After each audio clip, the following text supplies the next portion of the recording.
NFL decision makers rank Dallas Cowboys quarterback Dak Prescott at number 10 overall. What? All that and more in this episode of the Locked On Cowboys podcast.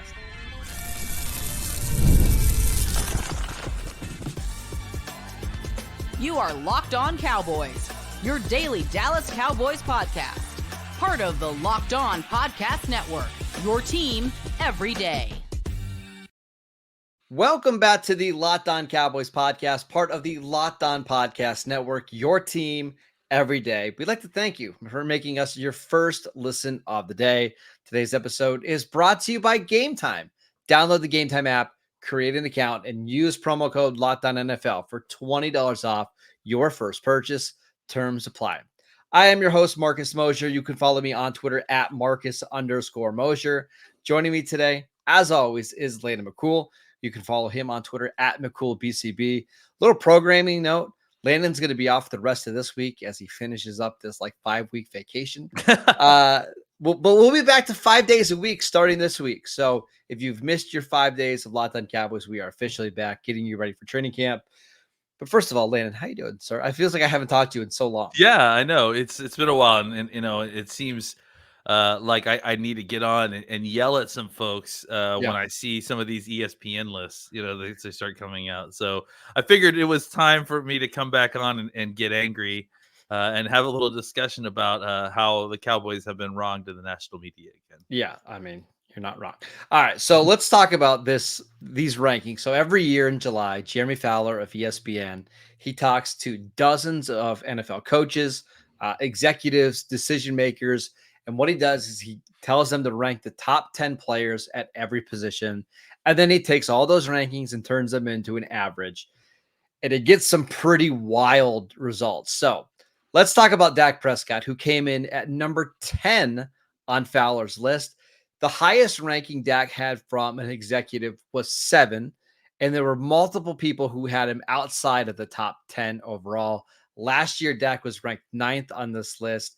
Quarterbacks ahead of Dak include Jared Goff at 9, Aaron Rodgers at 8, who played 4 snaps last year, Justin Herbert, and Matt Stafford. Landon, your thoughts? Well, my first thought was, how can we immediately transcribe this ranking into contract negotiation results? Can we just take this to Dak and say, hey, buddy, ESPN said you're number 10, so why don't you just counter offer with the 10th best contract? I mean, look, my first question with these things always comes to what are we ranking here, right? Because if we're talking about performance on a game-to-game basis, there's just simply no way that Dak Prescott is the 10th best quarterback in the NFL, right? Like, I think you and I have spent an entire offseason lamenting the issues that this team has had in the playoffs these last few years. And I think that Dak Prescott is a portion of that, to be certain. But, I mean, this is a guy that, frankly, if all things had been equal a little bit, probably should have won the MVP award last year. Probably. And to rank him as the 10th best quarterback. And I got to say, even really, just to kind of go back to what you said, the fact that the highest ranking that any of these NFL execs gave him was 7, I mean, is shocking, right? It truly is shocking. And I guess, look, I mean, like I said, we've gone over kind of the playoff failings, and clearly some of that stuff is very real. But outside of that, Dak Prescott, from a numbers basis, from a leadership basis, from every other way in which you can measure a quarterback, I mean, has played like a top 5 quarterback in the last 3 years. It's pretty hard to argue otherwise. So, part of me always kind of goes back to the conversation of what are these things actually ranking? Like, you know what I'm saying? Like, what are the parameters here? Because I would really have a hard time outside of, maybe if you wanted to rank, quarterback playoff performances, I would really have a hard time coming up with a set of parameters for measuring a quarterback in which Dak Prescott fell out of the top 5. And so, I think that's really where I'm struggling with this overall. All right, I'm going to read you a section from the article. Again, this is courtesy of ESPN and Jeremy Fowler. This is what an NFC executive said. He always does well enough to be in the top 10, but never gets over the hump. He makes all the throws. He's playing the position at a high level, but something's missing. There's a lot of factors in that, from the running game, play calling, defense, and Dallas hasn't won in a long time, but certain guys are going to elevate their team late in the game, and Dak doesn't seem to do that. Here's what an NFL personnel director said. He's lacking the high-end ceiling, plays the position really well, but not an elite athlete and passer that Mahomes and Allen are. They need to support him in those big matchups. He's really good, but not quite good enough to elevate the entire team in those matchups. Now, I actually don't disagree with anything that they said. Honestly, I don't. Mm-mm. You can't write that and then put somebody like Jared Goff ahead of him, who absolutely I needs was just gonna say. around him. Maybe the best offensive line in the league, a first-round pick at running back, a great receiver, a great tight end. Like, listen, I am a Dak Prescott fan. If I were doing this list, I probably would rank him somewhere between 6 and 8, and we can have discussions. But 10 seems ludicrously low. Yeah, I mean, honestly, I think even the kind of ranking him 6 through 8, like we're being myopic on the playoff stuff, which is, again, I think, obviously extremely important. It's to the point where I've questioned whether the Cowboys, should go down the road of exploring another quarterback. But I think just looking at his performance in the last 3 years, it would be hard to argue that he isn't in that tier just beneath the elite guys, right? So, which I think that tier has grown, right? And Right. But I mean, to compare him to the slight that was even mentioned there is that he's not Mahomes or Josh Allen. Well, there's 30 other guys on this list that you're Right. creating that aren't Mahomes and Allen. So I don't know. I think it's weird. Part of the thing with Dak Prescott is disappointment, right? Because he reaches such high heights, and then it doesn't translate to playoff success. At some point, those high heights that he keeps reaching throughout the regular season have to account for how good he is, right? Like, I mean, that has Yeah. to be done by the fact that he's a very good quarterback to kind of get your hopes up initially, right? So I just have a hard time, with some of the people that are ahead of him on this list when he consistently outperforms them on a regular basis.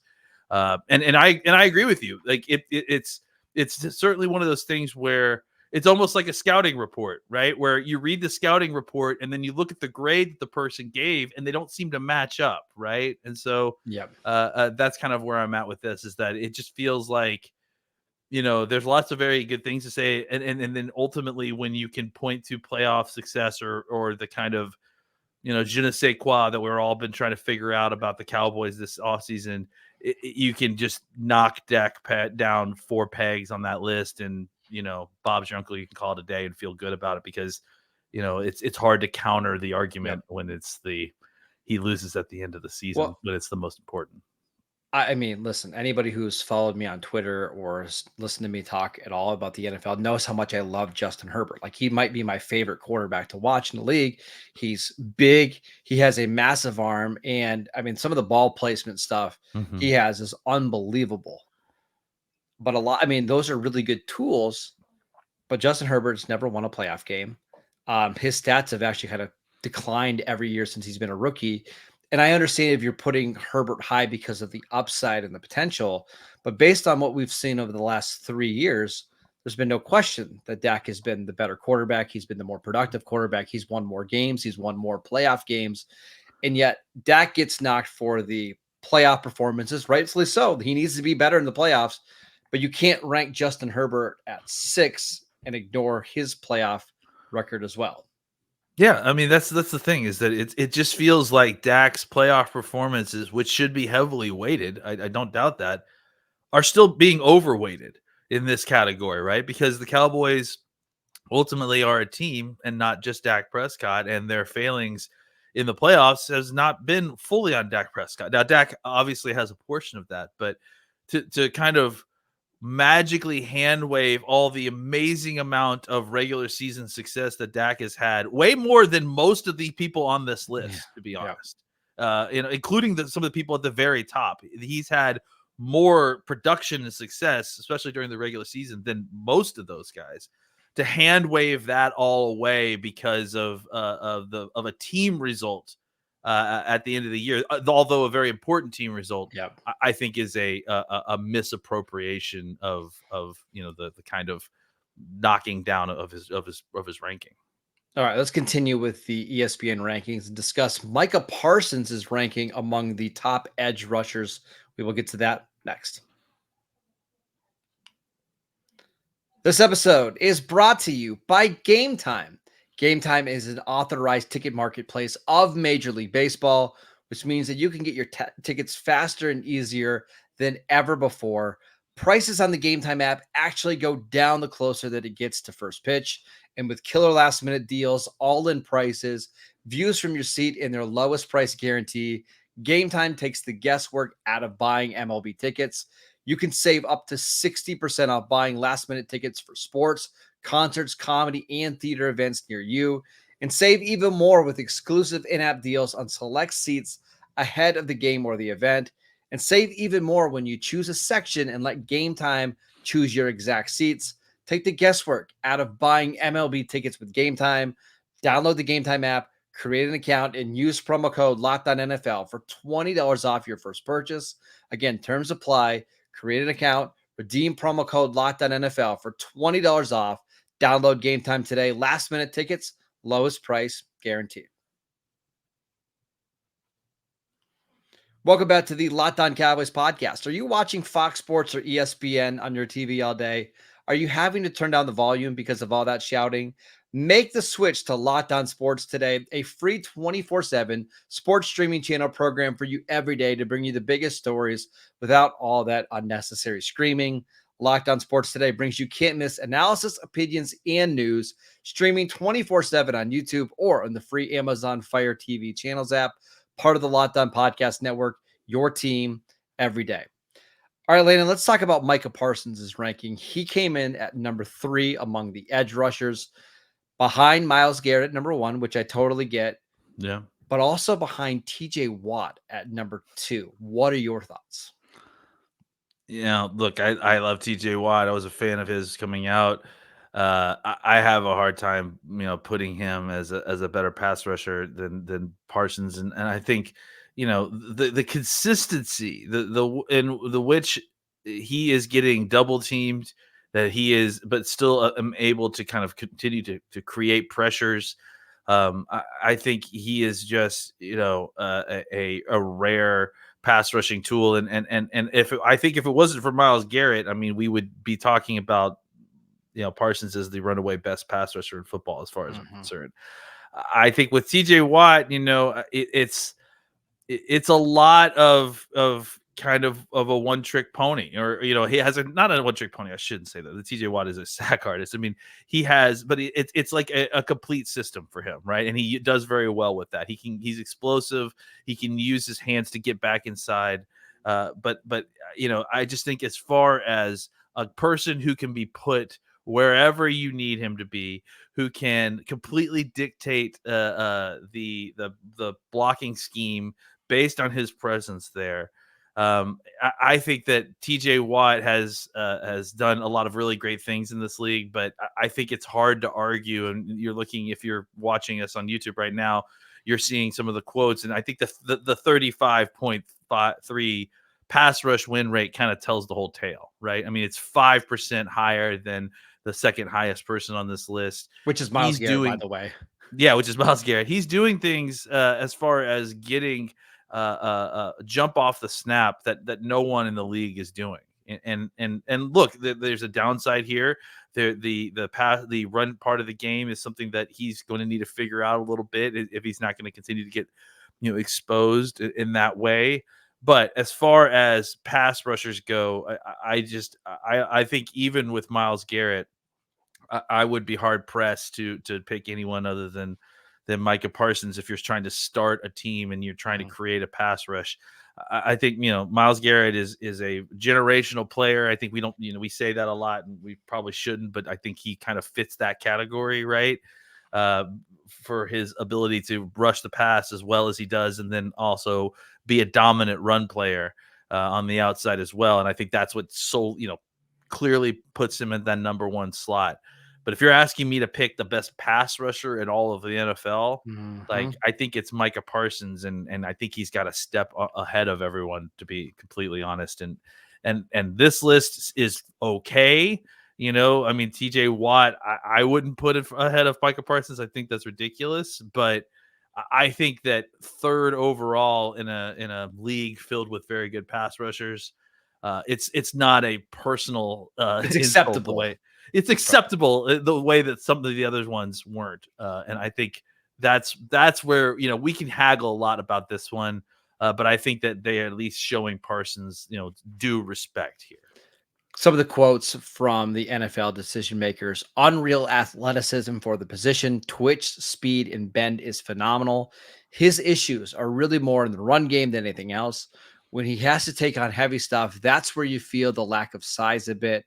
If you put him at outside linebacker all game in the traditional spot, I'm not sure he'd have the same production. Well, obviously, because he's not rushing the passer as an outside linebacker. Unquote. He needs to be moved around, in my opinion, but he's so good in that role that he completely wrecks a game. It seems like some of the NFL coaches, execs, have an issue with guys that you maybe have to be a little bit more creative with compared to, like Myles Garrett, where, I mean, he's just going to dominate wherever you put him up against. But to me, that just shows I think there's some old school defensive coordinators that just want guys to line up at one spot, and then you do that, and that way I don't have to worry about scheming things up. I don't know. I think it's weird. Yeah, I mean, yeah. I think Parsons is kind of this new form of defender, right? Garrett is the classic old school. Yeah, that's a professional NFL defensive end. That's a Hall of Fame professional NFL defensive end. He's big, he's strong, he's explosive, he's all those things. Micah Parsons to me is the modern NFL defender, right? He's a multiple player. You can move him. He can play one position, but you're not getting the most out of his skill set by doing so, right? And this goes back to why this is, kind of a flawed exercise, right? Is that these guys are being deployed in very different ways. They're going to be used in very different ways. Ultimately, they may be trying to get similar results, but they're not being asked to do the same things because they are very different players. And I think that this kind of illustrates some of the issues in the NFL with ranking, right? Is that you can have a player who is better in his role than the other football player is in his role. You know what I'm saying? Like even though Micah Parsons may not be better as a football player than Myles Garrett in a, all things being equal, no scheme defense, right? Like in the defense that Dane Brugler drafts for, the team that he's, what I'm saying, like generic team. Yes, Myles Garrett is a better performer at his position, but if you put Micah Parsons into the right position to succeed, I think he can reach higher heights than Myles Garrett. And I think, again, that's modern NFL football, right? Is the old school line them up. Hey, we've got the best players. They're going to beat your players versus, hey, we have guys who may not be as good, but if they're put in the correct role, they may actually perform better than your, all world players. And I think Micah Parsons is like this kind of weird combo of both, right? Is like, he's a freak of nature that if you deploy in the correct way, you're going to have a game wrecker unlike really anything else in the NFL. Completely agree with everything you said. I think it's also worth noting that Myles Garrett just won Defensive Player of the Year because he had a new defensive coordinator in Jim Schwartz who moved him all around. Rather than just keeping on the left side, he put him up over the center. He would switch him depending on the tackle.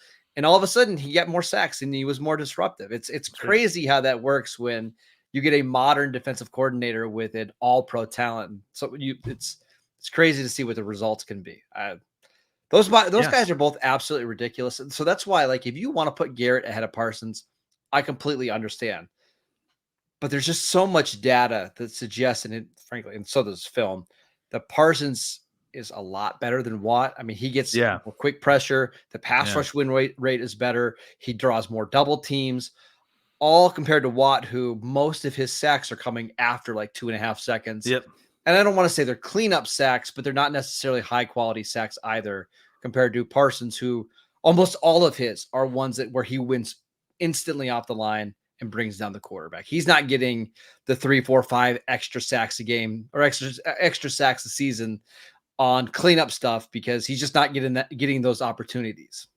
I think I've recommended him before, but just in case, if you guys aren't following Brandon Thorne, who does a lot of offensive line stuff, but he also has started doing some defensive line evaluations, and he goes through the regular season, and he has a system for ranking the quality of sacks, right? Like what's a cleanup sack, what's a high pressure, quick pressure, unlikely, to get quality sack. Like I think he ranks them by highest quality to low quality based on how likely it is that other players could, even do what that player did. Micah Parsons is far and away with Garrett, the guy with the high quality sack leader. And you just go back and look through his sacks and his pressures. He's creating all of it on his own with his explosiveness. And it's not a case where guys he certainly gets these, but if you watch TJ Watts, it's working back to the quarterback. It's correct coverage, yes. It's relentlessness, which is important. But as far as like who you have to game plan for, who is your immediate concern if you're the offensive coordinator, not, establishing this or establishing that, it's where is Micah Parsons and how am I going to stop him from destroying whatever play we've called? And I think that should be the indicator of all the rankings you need. All right, Lane, let's talk about Jake Ferguson's ranking in ESPN's list next. This episode is brought to you by BetterHelp. Listen, in today's social media era, it's so easy to try to compare yourself to others. I know for me, like you jump onto Facebook, you see how great everybody else's lives look, or you pull up on Instagram and everybody's on vacation or enjoying the time of their lives. I get it. Comparison is the thief of joy, and it's easy to envy other people's lives. It might look like they have it all together, but in reality, they probably don't. Therapy can help you focus on what you want instead of what others have so that you can start living your best life. If you're thinking of starting therapy, give BetterHelp a try. It's done entirely online. It's designed to be convenient, flexible, and suited to your schedule. Just fill out a brief questionnaire to get matched with a licensed therapist, and you can switch therapists at any time for any reason at no additional charge. Stop comparing and start focusing with BetterHelp. Visit BetterHelp.com/LockedOn to get 10% off your first month. That is BetterHelp, HELP.com/LockedOn. Welcome back to the Locked On Cowboys podcast. On tomorrow's show, we've got Joey Ikes discussing the value of running backs in today's NFL. How much do they matter? What matters actually at the running back position in 2024? And where do the Cowboys stack up? So make sure you tune in for that. But Landon, we're finishing out here with the tight end position. In Jeremy Fowler's article, Jake Ferguson did not make the top 10. Here's the list of his top 10 tight ends. It's Travis Kelce, George Kittle, Mark Andrews, Sam Laporta, TJ Hawkinson, David Njoku, Dallas Goedert, Dalton Kincaid, Evan Ingram, and then Dalton Schultz at number 10. Jake Ferguson comes in at 11 overall.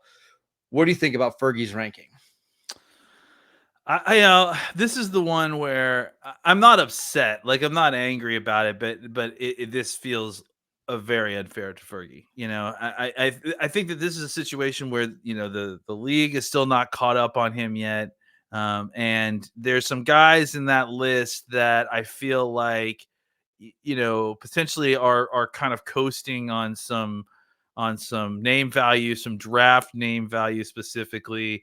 And I think that's kind of contributing here, right? Like, and so I tend to think that Fergie should fit in there somewhere around 7, 8, 9, right? Like that's where I would put him. You think he should be like in the same tier as Dalton Kincaid and Dallas Goedert? Yeah, honestly, Dalton Kincaid and Schultz shouldn't be on this list, to be completely fair. I agree with Schultz. And listen, I am a big Dalton Schultz fan. Anybody that's listened to this podcast knows that. But Schultz has not been the same the last couple of years. Yeah, and look, he's been fine, and I think that's and this isn't an attack on Dalton, so I don't want anybody come after me on this, but I just think that you look at what Fergie's arrow is pointing, and especially compared to Schultz, but even with Kincaid, I thought he had a better season than Dalton Kincaid last year. I think that he's on a similar track. He's a better two-way player than Kincaid is. I think again, this is definitely near the bottom of the list of grievances. Like, I'm not so upset about this, because I do think that if you look at that list, right, that Kincaid, Ingram, Schultz area, Goddard, honestly, I think Ferguson's like tags are touching on that whole thing. I think really, to me, the name that doesn't belong on here is Schultz, probably more than anything. And the fact that he's on this list and Ferguson isn't, that's probably the most problematic aspect of it. Where you want to rank Fergie in that 7, 8, 9, 10 area, I think we can kind of, debate and have conversations about, haggling that out. But the clear grievance I have with this list is that Schultz is on it at 10 and Fergie should be on it somewhere above 10. And he's not even on the list. Yeah, I think Schultz in like each of the last 2 years has been under 600 yards. And I know there's been some injuries and that kind of stuff, Sure. but I just think at this stage, Ferguson is the more dynamic player. Here's what ESPN had to say about Ferguson. They said Ferguson broke out in year 2 with 761 yards, including 425 after the catch, which ranked in the top 5 for tight ends. He is a fierce competitor, has some swag to him, and seems to have a chemistry with Dak Prescott. And he's a gamer, said an NFC scout. I think this is just a case of last year was his first full year as a starter. Yeah. And maybe because he's a day 3 pick, he needs to prove it for 2 years. Yeah. Landon, but it feels like if he has another one of those 750 yard seasons and 7 touchdowns, he's going to be inside the top 8 of this list pretty comfortably. I mean, I anticipate, I think he's going to have more. I mean, I think he's going to step up and probably get closer to 900 yards receiving. I mean, I really have a lot of faith, and I know that's calling a big shot for sure. But I think if you look at the kind of guys that were in that range last season, I don't think that he has any less talent as a receiver than a lot of those guys, right? Like, I mean, so 950 yards would be like 55 yards a game. Yeah, I would say somewhere closer to 900. I know that's well, but I'm even saying, like, if he stays healthy for 17 games, I don't think that's all that unrealistic. Like 55 yards a game. Like, I think he's going to get conservatively 7 targets a game. Yeah, I mean, I think that. Look, I mean, I think we all felt good about Ferguson going into the last season, right? But I think that there was a reason that they drafted a tight end in the second round, is that they felt like they needed more firepower at the position. I wouldn't be shocked if Ferguson surprised the team last year, right, with his performance. Just a level of consistency that we saw from the previous year. I just don't know that anyone thought that it was kind of sustainable with the way that he was playing, but it clearly was, and to the point where I'm expecting him to take a step from where he was. So my opinion of Ferguson as we stand here versus where we were a year ago before training camp is light years different, right? Like, just because we've seen him consistently do what he did in flashes in his rookie year. So I mean, I anticipate not only him having success, but part of the reason that they're going to have a lot of production success is that I imagine that the Cowboys are going to plan on targeting him even more than they planned on targeting him last year, because he showed them that he has earned that success, especially in that playoff game. I mean, look, you want to talk about one bright spot in that Green Bay game? Ferguson had 3 touchdowns and played like a man possessed, and frankly played like a man possessed those last 3 or 4 games of the season. So. I think that, look, this is the classic Pro Bowl situation, right? Where he had a really good season last year, probably a Pro Bowl season, but you don't get the Pro Bowl the year that you have the good season. You get it the next year, right? Because now everyone knows your name a little bit. I anticipate Ferguson being a major part of this offense, like a major focus on this offense outside of CD. If he's not the number 2 targeted receiver in this offense, I would be surprised. I'm with you. And I think that it's going to result in a lot of production, which is going to result in him skyrocketing on this list. Because the other part about this, real quick, is that he's also an incredible, very good run blocker, and a lot of these other guys aren't. So if he can get some of the receiving production in there, he's going to rise on this list very quickly. All right, that is it for today's show. We want to thank you for making Locked On Cowboys your first listen every single day. Again, we've got a special episode with Joey Eggs tomorrow. You are not going to want to miss that. Don't miss it. Don't miss it. We talk about running backs, my favorite topic. Oh boy. Go download the podcast wherever you get your podcasts. We are free and available on all platforms. Follow Landon on Twitter @McCoolBCB. I'm at Marcus _Mosier, and we will see you right back here tomorrow.